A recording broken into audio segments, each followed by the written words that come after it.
which of Allah's favors can we deny? Above all creatures He chose us to be high. To Him we belong, to Him is our return. Life in this world is only a sojourn. To the angels He commanded that man be respected. Shaitan he did not, and so was he rejected. Compared to the angels, we are but clay. As long as Allah we obey, we'll not go astray. Bismillah ar-Rahman ar-Rahim. Assalamu alaikum wa rahmatullahi wa barakatuh. Welcome to our show Islamic Law Today. And as usual, we have with us in the studio Professor Muhammad Saie. Thank you for being with us. Professor Muhammad Saie is a professor in several American universities, and he's a permanent member in the Fatwa Committee in North America.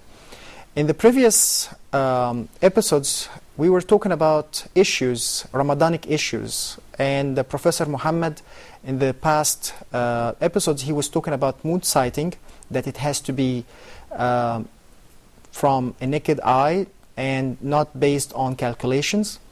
And he showed us the proof and the evidence for that, as well as we talked about the Taraweeh. And he said that it's open. Whoever wants to pray for 8 rak'ah, he can. Whoever wants to pray 20 rak'ah, he can do that. And whoever who wants to pray more than that, he can do that as well. But he cannot enforce his opinion on others. Now, my question, Professor Muhammad, what about the Imam? If I want to pray 8 rak'ah, and I'm in the masjid that the Imam is praying 20 rak'ah, what would be the situation? بسم الله الرحمن الرحيم الحمد لله رب العالمين والصلاة والسلام على سيدنا محمد وعلى آله وصحبه أجمعين اللهم يا ربنا لك الحمد كما ينبغي لجلال وجهك وعظيم سلطانك سبحانك لا نحصي ثناء عليك أنت كما أثنيت على نفسك اللهم إني أحمدك حمدا يوافي نعمك ويدفع نقمك ويكافئ مزيدك اللهم إني أسألك الهدى والتقى والعفاف والغنى وأسألك التوفيق والإخلاص ودوام النعم وحسن الختام اللهم أكرمنا ولا تهنا أعزنا ولا تذلنا أعطنا ولا تحرمنا كن معنا ولا تكن علينا وامكر لنا ولا تمكر بنا فرج الكرب عنا وعن المكروبين ونفس الهم عنا وعن المهومين وفك أسر المأسورين وأحسن خلاص المسجونين أهل علينا هذا الشهر الكريم بالخير والبركات والمسرات والفتوحات اللهم انصر الإسلام والمسلمين اللهم اشفي صدور قوم المؤمنين اللهم ارفع رايات الإسلام ونكس رايات الشرك والضلال يا رب العالمين مكن لهذه الأمة وأبرم لها أمر رشد يعز به أهل طاعتك ويذل به أهل معصيتك يؤمر فيه بالمعروف وينهى فيه عن المنكر حتى ترضى يا رب العالمين اللهم أحيي سنة المصطفى صلى الله عليه وسلم اجعلنا لدين المصطفى من المجددين عليه الصلاة والسلام ولسنته من المحيين آمين اللهم آمين. Ameen. We have said in that regard many things. It's very important for our Muslim brothers and sisters to consider, inshallah ta'ala, because it's the most important thing in Ramadan, that you are trying to evacuate your heart and fill it up with the spirit you need in this holy month. And definitely conflict and dispute and differences will affect on your preparation and your readiness for this month. Whether that preparation was before the month of Ramadan or during the month of Ramadan, we had to prepare ourselves, be ready, inshallah ta'ala, to receive the mercy of Allah in this very special month of Allah subhanahu wa ta'ala. شهر رمضان الذي أنزل فيه القرآن هدى للناس وبينات من الهدى والفرقان. It has to be some kind of celebration, some kind of preparation, some kind of respect to this month. So fiqh cannot go away or too far from the meanings of Ramadan. Fiqh is the meaning of every act of worshipping, every act of action you are doing, complying with Allah's subhanahu wa ta'ala rules and considering His presence subhanahu wa ta'ala. From that point, the Muslims in Ramadan, if they are in the community, in the mosque, in the Islamic center, and they have an imam appointed by the committee, the board, it's been officially appointed to be the Imam of Ramadan. Everyone has to follow this Imam, regardless of his school of thought. If he is like following the Hanafi school of thought, or Shafi'i school of thought, or Imam Ahmed school of thought, Imam Malik school of thought, my advice to everyone, to the whole communities, the whole Muslims everywhere in this earth, follow your Imam, inshallah ta'ala. Don't make it hard on him.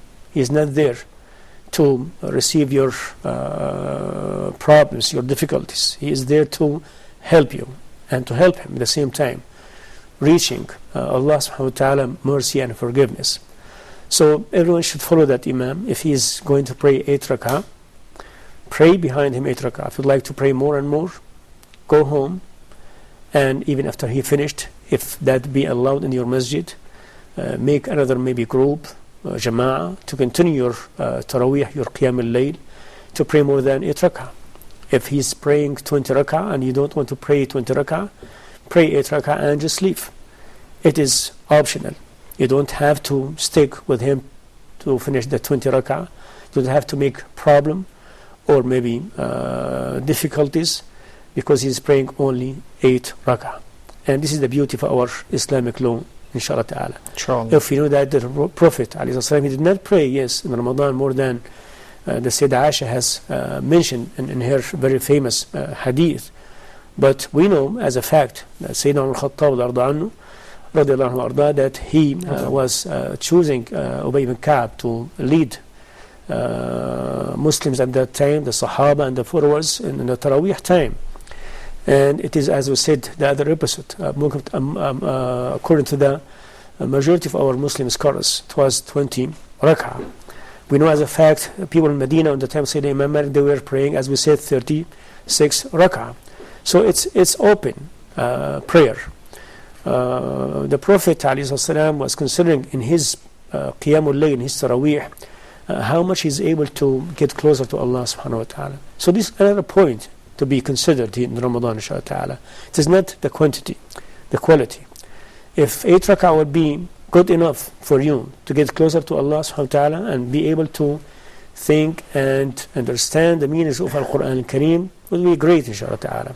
If you are able to make it 20 rak'ah at the same time with concentration, focusing, and reacting, you are reacting everything, activating everything in your prayer, that would be good, inshallah ta'ala. We know as a fact from the sunnah that the Sahaba they used to pray long rak'ah in Ramadan. They used to pray in the 100 verses in each rak'ah. So they were considering that the best prayer when you have long standing. أفضل الصلاة طول القنوت, when you are standing more and more because you are reciting more and more. And this may be the hardest thing to do. But we have to consider here that the community, maybe they are not able to pray all this long prayer or to stand all this maybe time for 1 rak'ah. So that's why some of the Muslim scholars, they were talking about, is it better in Ramadan for the Muslims individually to pray at the mosque or to pray at home? They have this in their books and in their discussions. Some they said it's better to pray it at home. Some they said it's better to pray it at mosque. But the common things among the Muslim scholars, they said we should not leave mosque and masjid and Islamic centers empty. We should always activate it and make it always having this great prayer in Ramadan. So if someone, if he chooses to pray at home, does not affect on the whole community, maybe it's good for him to pray at home because maybe it's would be very helpful for him to get the ikhlas, to praying for the sake of Allah subhanahu wa ta'ala, quietness and some peaceful environment. So it depends on the person himself if he did not affect on the whole community. But if someone like very known among the community and his absence will affect negatively the community, it's better for him to pray at the mosque to encourage others to come and pray in the jama'ah, inshallah ta'ala. Inshallah. Now that will lead me to ask you about, is it mandatory for each Muslim to finish reciting the Quran, the whole Quran? Like, you know, the differences between these two groups, who wants 8 rak'ah or 20 rak'ah. If the Imam will finish it in 20 rak'ah and they want to finish it in 8 rak'ah, that means he will finish the whole juz in the whole night in 20 rak'ah, and they cannot be following him for 20 rak'ah. Is it a mandatory thing to finish the whole chapter, the whole juz for one day? No, it is not mandatory. Among all Muslim scholars, no one has said that we have to finish the whole Quran Kareem during Ramadan prayer or Ramadan Taraweeh, because it's been known and it's been authentic hadith and athar that the Sahaba did not do it this way, radiallahu anhu. They were praying a lot, they were reciting a lot. That they finished the whole Quran during Ramadan, is it mandatory as you said? No, it was not this way. But they were praying a lot, they were reciting a lot, they were having very long standing. As we said, now today we have to consider what is the best interest for the Muslims community, deen, religion, their time, their circumstances, their families, their job, their business, everything has to come together. We don't want someone to be affected in a bad way because we are taking or adopting some other opinion. It is not easy for him to take or to maybe to act or to execute in his night. So it's better always for the imam, for the president of the communities, for the board to look at the best interest for the whole community. As a majority, you cannot satisfy everyone. Yes. But most likely, majority of them does fit to have maybe 8 rak'ah or 20 rak'ah to finish the whole juz'. But we have to say that in our Muslim countries, in the United States of America, many places they are finishing the whole Quran. It's good, beautiful things. We should not call to cut this beautiful habit. We should encourage to keep it, but at the same time we should make it some kind of arrangement here, which is better for the Muslim community in that specific mosque, in that specific maybe center. If this is good with them, it's okay with them, let them go forward, inshallah ta'ala. But in some locations, some centers, some communities, it is not easy for them to adopt praying 20 rak'ah and finish the whole Quran Kareem. Myself as experience in the United States of America, and that's why I choose. I choose by Islamic law opinion. I choose by practical experience. I choose that we should in Ramadan take the opportunity of take this advantage and take this chance and try to understand more and more about the word of Allah subhanahu wa ta'ala and enjoy more and more reciting His word subhanahu wa ta'ala. I found by experience that praying 20 rak'ah and praying the whole juz', and sometimes by some imams, some hafiz, some reciters, because they don't understand what they are reading. So they cannot stop at some maybe verse or some word to try to give the impression of this verse. So this is not good things to do. The Sahaba, they were considering and they were focusing and concentrating on the meanings because they were feeling that this is the word of Allah subhanahu wa ta'ala. So we have to consider this inshallah ta'ala, and as I said by my experience, I used to choose to pray 8 rak'ah and pray maybe 1 page in each rak'ah, but I recite it very slowly, try to recite it beautifully as much as I can, because it's depends on your ability to recite it in a beautiful way. But we have been commanded to recite the Quran beautifully. We have to give our effort to beautify our recitation, because we are reciting the word of Allah subhanahu wa ta'ala slowly, in a beautiful way, inshallah, as much as we can. And we choose after 2 rak'ah very important meanings from these 2 pages. We sit after the 2 rak'ah or maybe 4 rak'ah and try to explain to the people what we have recited, what we have read in our previous maybe 2 rak'ah or 4 rak'ah. In that case, we are connecting the people to Allah subhanahu wa ta'ala word, to His meaning, to His commandment, to His orders, His teaching subhanahu wa ta'ala, and trying to live Al-Quran Kareem the way it should be, the way that the Prophet used to do sallallahu alayhi wa sallam. But as I said, it does vary from maybe most to another one, community to other one. They should choose what is the best for them, inshallah, and it's okay, inshallah ta'ala. Inshallah, everything will be fine, inshallah, Inshallah. with everybody in this blessed month, inshallah, of Ramadan. We will go for a quick break, and we will come back, so please stay with us. Which of Allah's favors can we deny? Above all creatures, He chose us to be high. Glad tidings of the blessed month of Ramadan. Our broadcast network has been extended to cover the whole of Africa, Middle East, and parts of Europe. We now broadcast on Arabsat 5A, 30.5 degrees east, C-band, as per the following parameters. Frequency 4176 megahertz. Polarization LHCP. Symbol rate 27.5 megabytes per second. FEC 3/4. Wishing you an entertaining and most beneficial viewing of our programs.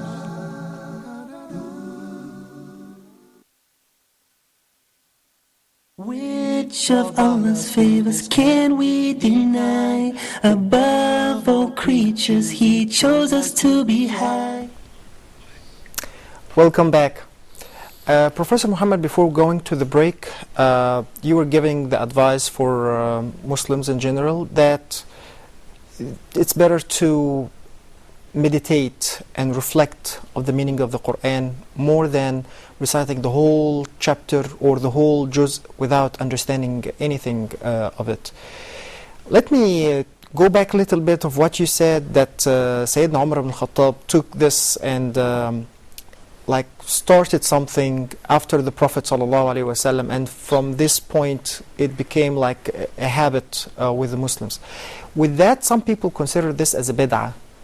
Bid'ah means innovation, something that it's new to the religion. And when Muslims in general hear the word bid'ah or something that is innovation, they take a step back from it. Would that be considered a bid'ah? Well, subhanAllah, this issue, it is very important to clarify it, because for some Muslims it's still not clear, still arguable issue.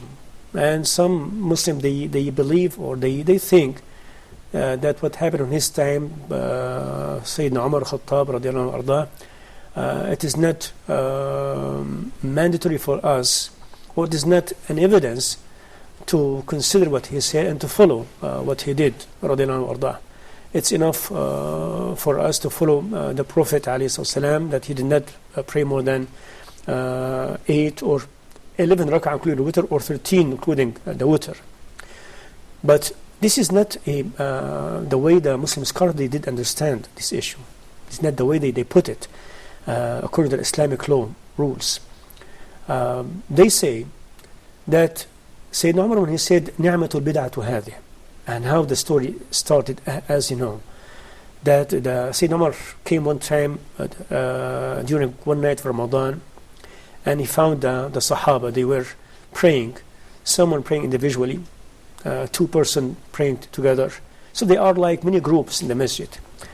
And he did not like it, did not like this kind of appears to be some kind of divisions or separations or many groups. He said, what if I gather them and let them pray behind one imam? لو جمعتم على إمام واحد. And you know, all of us, we know that Sayyidina Umar Khattab has a very special criteria. It's been mentioned by the Prophet sallallahu alaihi wasallam. يكن في أمتي محدثون فإن منهم عمر. If someone to be inspired, Umar is one of them. So Allah subhanahu wa ta'ala was giving Sayyidina Umar this kind of specialty, this kind of criteria, to be inspired, to be guided to the right opinion and right decision. So next day he was selecting Sayyidina Ubay ibn Ka'b to let him lead the Taraweeh prayer. And they did. The next night, Sayyidina Umar, when he was coming to see and check on the Muslims' conditions, this is the Imam, this is the ruler, the just ruler used to do all the time, check on his people. And he found them praying behind one imam. He was very happy, very pleased of what he has seen. And he said, نِعْمَةُ الْبِدْعَةُ هَذِهِ.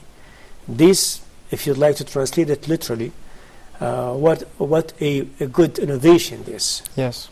Now, the Muslim scholars, they explained this hadith, and they were very accurate in combining between what Sayyidina Umar has said and what happened in his time, sallallahu alayhi wa sallam. They said Sayyidina Umar did not bring something new to the Muslims' Islamic law, the Muslims' legislations. What he meant by نِعْمَةُ الْبِدْعَةُ هَذِهِ, to make it as a steady prayer on the Jama'ah. Because this did not happen on his time, but the Jama'ah itself, it did happen on his time, sallallahu alayhi wa sallam. Because he did lead in the prayer, Prophet's day, right? Yes. We know that the hadith Nabi alayhi sallam, he was praying, and some Sahaba, they came during Ramadan, they started to pray behind him. Next day they were more and more. The third day more and more. Then when he found out all these people are praying behind him, he was concerned that they might think that this is like mandatory, that they have to pray Taraweeh every day this way. So he did not go for the prayer the other day. The Sahaba, they were very eager to see him till they knocked at his door in many ways. He was very upset, alayhi salam, that they were demanding him, requesting him to come out and pray with him the same way he did pray. And in the prayer, alayhi salam, and he said, لَوْلَا أَنَّ خِشْتَ أَن تُفْرَضَ عَلَيْكُمْ. I was concerned that you might think that this is like a mandatory. So that way he did not come out, alayhi salam, just let it go this way, that everyone is up to him to pray it individually, pray it together. And that's what they were doing in the time of Sayyidina Umar Khattab. But the origin of praying on Jama'ah and Taraweeh, Sayyidina Umar did not innovate it, did not create it. It was happening in his time, alayhi salam, by him, sallallahu alayhi wasallam. But the good things Sayyidina Umar Khattab was bringing to this ummah, unity, bringing people together to pray together in Ramadan and pray behind one imam. And imagine how much these beautiful things Sayyidina Umar Khattab was being guided to. SubhanAllah. We believe this, guided to. How much the impact of it from time of Sayyidina Umar Khattab till our time. Everyone praying Taraweeh in Jama'ah right now should be, inshaAllah ta'ala, on the scale of Sayyidina Umar Khattab, because he was starting this. And the Prophet said, "Man sanna fil sunnatan hasanatan." I did explain my book Al-Jami' what the meaning, definition of al-bid'ah. Maybe everyone should go to that book and try to have it in more details. But the point here, that this is a gift from Allah subhanahu wa ta'ala to pray in Jama'ah, to be a steady worshipping in Ramadan, so everyone will enjoy it. Muslim, they get together, inshaAllah ta'ala. They were enhancing their iman, enhancing their love, enhancing their relationship. You cannot just count how many benefit you could count out of these beautiful things Sayyidina Khattab has started, and Allah subhanahu wa ta'ala blessed this action. Alhamdulillah Rabbil Alameen. Alhamdulillah Rabbil Alameen. Let's go to another issue that caused some trouble with the Muslim community overseas, I mean in the West in general. Like the differences in the timing of prayers. Some people, especially in North America, they want to follow the timing, the prayer time according to ISNA. Some people want to follow the calculation of the timing of the prayers according to the Mecca standard. How we can solve this problem? Well, I've been told about this. I was discussing this with many communities in the United States of America. What I did advise them to do, because I have noticed sometimes big differences between this timetable, prayer timetable, and other prayer timetable. Yes. And especially in two times. It's very important, two times. The time of the Fajr prayer and the time of the sunset Maghrib prayer. Yes. Because in the Fajr prayer, this is the time when you stop eating and drinking all the stuff you used to do before Fajr time. The sunset is the time to break your fast. So imagine that if you have like 30 minutes or maybe 15 minutes between the Fajr time in this timetable and the other timetable. SubhanAllah. So what is the recommendation here? And the Maghrib time, the same thing, the same problem you have. You should break your fast right now. But they said, no, it's not the Maghrib time yet. Well, we know that it is sunnah from the Prophet ﷺ that you rush to your breaking your fast. Because as he said, sallallahu alayhi wasallam, when someone is rushing to his breaking his fast and delaying his suhoor, this is one of the characteristic of this ummah, different between us and other nations. Yes. تأخير السحور وتعجيل الفطور, and this is the Sahaba, they used to do it. They delay their meal of suhoor before the Fajr time, and they were rushed to breaking their fast when the sunset is due. So what the solution of this problem? But I recommend that, subhanAllah, in the time, the Fajr prayer and the sunset prayer is very easy in some areas to try to find out which timetable prayer is closer to the accuracy than others. By watching, observing the Fajr, if someone does have experience how to observe the Fajr light, the Fajr time, he will notice that this timetable prayer is closer to the accuracy than others. Because you know that the Fajr time light does not come like, as he said, the tail of the wolf. Does come like to go all the horizons. So because this is scientifically the starting, the reflection of the sun ray. You start to see that the light of the Fajr time goes like all the horizons. And they call it Al-Fajr al-Sadiq, the true Fajr. You have the liar Fajr and the true Fajr.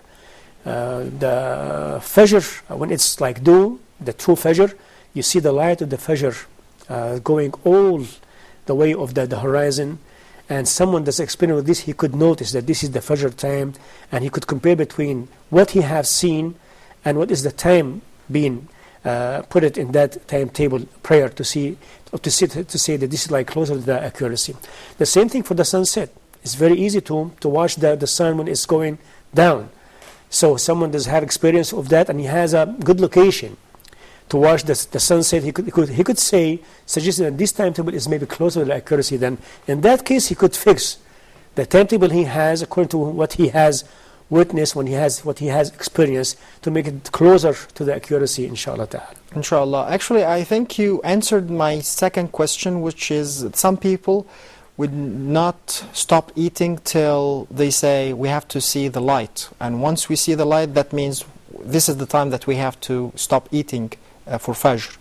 You mean going closer to the sunrise? Yes. Yes. So would that be accurate? Because sometimes that's after Fajr time. Yes. No, what is the most, you could say not just the most Muslim scholars, the general thought of Muslim scholars, the general adoption of Muslim scholars is to stop eating, drinking, and all the stuff you used to do before the Fajr at the Fajr time, the true Fajr. And that is being known in our countries, in the US state, in the East, in the West. They call it Fajr time. When they said Fajr time, not they call it the sunrise, not they call it the al-duha, or before the duha. It is Fajr time. The Fajr time that it's mentioned in the time schedule table. Yes. In our time, in some our timetable in the East countries, they put 3 times. They put like imsak. Yes. Imsak time. I mean stopping eating, drinking time, and Fajr time, and then sunrise time. Yes. But you have to follow the Fajr time. I see. You could eat and drink, do anything you want before the Fajr time. But imsak time is not mandatory. It's some kind of preparation, just to be in the safe side. But it is Fajr time, the time you should stop eating and drinking. But to go before that, beyond this Fajr time, it is something very dislikable, very, not just dislikable, it is very prohibited among most of the Muslim scholars, or maybe generally speaking about Muslim scholars. Subhanallah. It's being practiced, it's being narrated from Islamic law point of view by some Sahaba, by some followers, but it is not the thought to be adopted according to the most and the majority of Muslim scholars, or general Muslim scholars. Now, some people, when they worship, they make it so hard on themselves, an act of worshiping. Like sometimes they want to go for pilgrimage, for Hajj, walking, or not using the air condition in Ramadan. They want to be in very hot. They think that, but like this, they will get more hasanat or rewards. Is there any background or something that they are based on real foundation for that? SubhanAllah, it's a very, very important question, a very important point to elaborate on a little bit, inshaAllah ta'ala. I put in that book, the book of Al-Jami', I wish that will be translated, inshaAllah ta'ala, Inshallah. later on, inshaAllah Azza wa Jal. I put a very beautiful rule, how to rule your act of worshipping toward this important point, by asking the question, is it likable in Islam, is it likable from Islamic law point of view, to try to make it harder on yourself to gain more deeds? If you are in the normal situation, normal circumstances, it is not hard, it is not difficult, needs some effort, yes, but it's not hard. So he said, maybe my hasanat would be little, so I would like to make it harder on myself to gain more hasanat, because he said, alayhi salam, al-ajru ala qadri nasab, the ajr will come according to the effort, the hardship. But the Prophet, according to the Muslim scholars, did not mean what these people they were thinking, that you have to make it harder, torture yourself. Meaning that it did not come in this way, the Prophet, when he said that, alayhi salam, to try to create hardship to gain good deeds. What he meant, alayhi salam, by the Muslim scholars, when they explain this hadith from the Sunnah, if it did come this way, Allah subhanahu wa ta'ala put you in a situation to fast, and it's happening this Ramadan in August. August is not like June. June is not like March or February, right? Yes. So fasting in August in some countries is harder than fasting Ramadan in May or June. But it did come this way by the will of Allah subhanahu wa ta'ala. So what he meant, alayhi salam, that if you are suffering a little bit because you are fasting Ramadan, because it did come this way in August, in a summertime, you will take more ajr, inshallah, because it did come by itself. The meaning here of the Prophet, don't complain about this. Don't try to show that you are not pleased with this time, you are not satisfied with these circumstances. Say Alhamdulillah Rabbil Alameen. Ramadan came in the summertime, maybe that will bring us more hasanat, inshallah. But to create yourself a hardship, it did not come by the will of Allah subhanahu wa ta'ala, it did not come naturally. It is not likable in Islam, it is dislikable. Like when someone, the Prophet found someone in his time, he is standing under the sun, he is not standing under any shade in purpose. He is fasting, he is not talking, and he was doing this as an act of worshipping. And he asked the Prophet, who is that person? He's Abu Israel. What he is doing? Ya Rasulullah, he made another, as if that he is a covenant, that he will do the act of worshipping this way. He will not talk to anyone, and he will stand under the sun during this very hot day. He will not put his head under any shade. And the third one, I forgot the third one. Not taking any shade and or eating or drinking, fasting. Yeah. He said, "Muruhu falyutimma sawmahu." Command him to continue his fasting, and liyastadhil walyatakallam. Let him speak, let him take a shade, and let him continue his fasting. So, meaning that he was creating some hardship in himself. It did not come by the will of Allah, it did not come naturally. He was creating that was very dislikable to the Prophet sallallahu alaihi wasallam. Subhanallah. we will go for a quick break, and inshallah we'll come back to continue this part, because I know that the other part is very important as well. We'll go back for a quick break, so please stay with us. There is more to say. Which of Allah's favors can we deny? Above all creatures, He chose us to be high.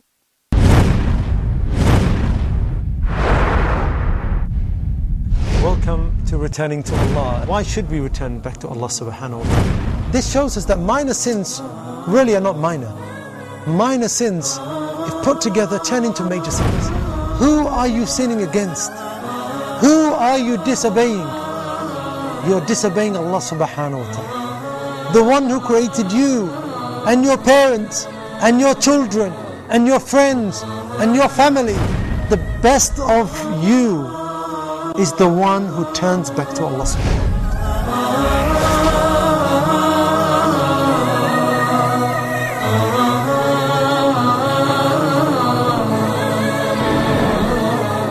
The entire staff at Huda would like to wish you a wonderful and blessed Ramadan. Of all creatures, He chose us to be high. Welcome back. Before going to the break, Professor Muhammad, you were talking about those who make it very hard on themselves, and that is not allowed or permissible according to the Islamic law to make things hard or difficult on you. On the other hand, what if somebody is trying to play a game to make it too easy for him in act of worshipping? If that would be permissible? Subhanallah. Nor this, neither that is likable in Islam from Islamic law point of view, and this is under the rule I did put in that book. It is not likable, it is dislikable to create harders or hardship on yourself to gain good deeds. It is dislikable to try to fake yourself by creating some method to make the worshipping or the act of worshipping easier, not in a normal way, but in an abnormal way, in a fake way. Just will bring some examples, just to insist on the first point. So suppose that you have two roads takes you to the masjid. One is very easy, short, and safe. Other one is long, terrible road, and unsafe. Is it now likable from Islamic law point of view to choose the second one? No. Take the first one and you'll get the good deeds you need, inshallah ta'ala. Because safety and easiness by its nature is something to be good in Islam. Now, we asked you the first, maybe in the second break, about the going to the Hajj walking. I had mentioned in that book that we have no authentic hadith to suggest this issue. We have some hadith, but it's not authentic, not strong hadith, that for someone to go to pilgrimage walking from his country. SubhanAllah. But like to go from Mecca, like he is living in Mecca Mukarram, and he wants to make Hajj walking. It's good. It's affordable. It's manageable. It's not that hard for some young people. Yes. We did it. I did it, alhamdulillah, when I was young. I was living in Mecca Mukarramah. We did make the Hajj walking. It is affordable. It's manageable. It's possible. But someone to come like from Jeddah, from Medina, walking, because we have hadith, we don't have a strong hadith about this. So as we said in this rule, it is not likable in Islam, from Islamic law point of view, to create hardship. It did not come by nature, by the will of Allah subhanahu wa ta'ala. For the other point, the same thing, the opposite. It's not likable to create some abnormal method or way to make it easy in yourself, to try to fake yourself because you don't like to be in that atmosphere of hardship or some kind of effort in ibadah. Ibadah by itself does require some effort. Yes. If you are fasting, if you are making Hajj, even if you're making Hajj in the best time, if you're fasting in the best time, some kind of effort you need, right? You are suffering a little bit because you are not eating, not drinking, This is by itself is a good deed from Allah subhanahu wa ta'ala. But to create something abnormal in both opposite way, it is not likable. Give me an example of how we can do something abnormal to make it easy for us to not fast it Ramadan. is very funny example. Okay. But it is happening. And it did happen. I've been asked this question last year about something they call it the tablet of Ramadan. The tablet of Ramadan. Or capsule of Ramadan. Tablet of Ramadan, it's like tablet of aspirin or Tylenol. Okay. Someone innovated this tablet. Since you take it before the Fajr time, and during the day you don't feel that you are hungry, you are thirsty, you feel normal as if that you are eating and you are drinking. Subhanallah. And I did write about this tablet or this capsule. I said this is a very dislikable and very ugly innovation, because he's manipulating what's being established in this deen, that you don't create, you don't fake yourself to make it easy on yourself in an abnormal way, and at the same time you don't create hardship in yourself, because fasting is being meant to have some kind of effort from yourself. It's been meant by Allah subhanahu wa ta'ala to put it at the expense of your maybe desire. You like to eat all the time. You like to eat anytime you want, right? You like to drink anytime you want. You dislike someone to tell you, don't eat right now. But Allah is telling you that subhanahu wa ta'ala. This by itself is exam, test from Allah subhanahu wa ta'ala. It's against your will, it's against your desire. This by itself is testing from Allah. It's little hardship, but it's affordable, it's manageable. But to take a tablet of Ramadan, capsule of Ramadan, as if that you are not fasting, this is going far away from the wisdom of Allah, of the wisdom of this Sharia, the wisdom of this Islamic law. Just in the same field, some Muslim ladies and some maybe sisters, out of good intention, they take something to delay their cycle. Because they said we would like to fast the whole Ramadan. We don't want just to fast half of it, or maybe and maybe lose part of Ramadan. So they are taking some medication to delay their cycle, so they are able to fast the whole Ramadan. It is very dislikable. SubhanAllah. It's very, very dislikable. Even though that their intention to fast Ramadan is good, because they are going against the nature Allah has created for a very important reason, very important wisdom. And I said in that book, maybe you find a lady in her cycle, she's not fasting, but she is closer to Allah subhanahu wa ta'ala than a lady. She is not in her cycle and she is fasting. SubhanAllah. Because the first lady recognize her mission, recognize her status, respect that, understanding the message of Allah subhanahu wa ta'ala, and she was worshipper of Allah during her cycle.